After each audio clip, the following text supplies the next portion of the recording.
Here is my review of the Mammotion Luba. This is the first generation robotic lawnmower. Similar to the Robo mowers that mow your grass at the Husqvarna, auto mower and those kinds of things. This one is a Chinese brand. The hardware is excellent. Excellent. I mean, look at these wheels. It can handle turns, it can slip, it can slide around, it can hold its own, it can go up pretty good inclines. The software, however, leaves a lot to be desired. It is very clunky, very confusing. It looks like it's kind of an afterthought. That's okay. I mean, as a programmer, I can get it. There are things where, they're off by one errors where you click on zone 2 and it highlights zone 3, and it's very confusing. The terminology is very confusing. It always says things like, a task has been started, and you're like, what does that mean? But I think that means it's mowing. So there may be some reasoning behind that, but the software, like I said, is very irritating, but the hardware is very good. It stripes pretty well. As you can see, it did this as well. The only other irritating thing, software-wise, is once it's done charging, this is a pretty big lawn, so it takes, has a charge right in the middle of it.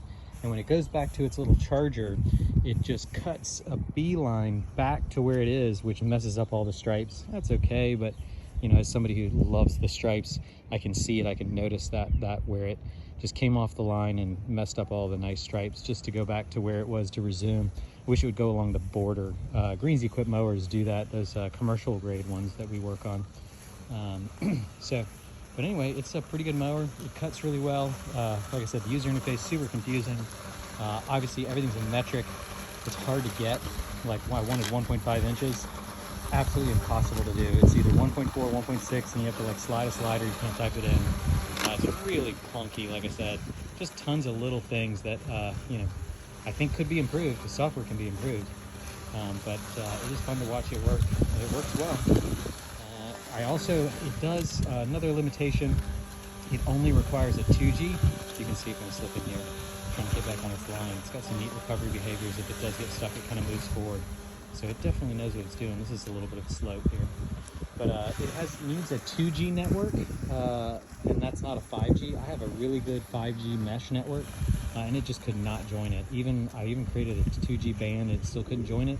So I actually grabbed a outdoor wireless AP that I mounted in the back over here, and so that's working really well. But it has its own mesh network now, which is kind of nice, but now it covers the whole lawn. And I'm probably going to be able to do my neighbors with the Mammotion, and my neighbor over here. I'm going to offer to be able to do theirs. I've already offered to do his. I'm going to do some maps, and we'll just have it drive across the street, which it can do, or I can just drive it down there and let him use it to mow his lawn. Easy peasy. I do like this mower. It is definitely a ton better than the older auto mowers that require the boundary wire. All you do is drive this one, just like a Greens Equip mower. You mow it, drive it one time, and it saves that map. You don't get to do too many other settings, or at least I haven't played with it.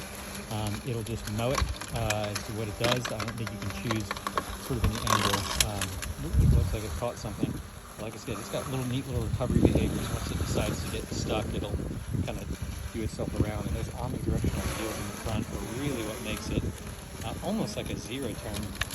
And it does have some weight to it. Like I said, it's an all-wheel drive, and those sort of omnidirectional wheels in the front really help out. So great mower.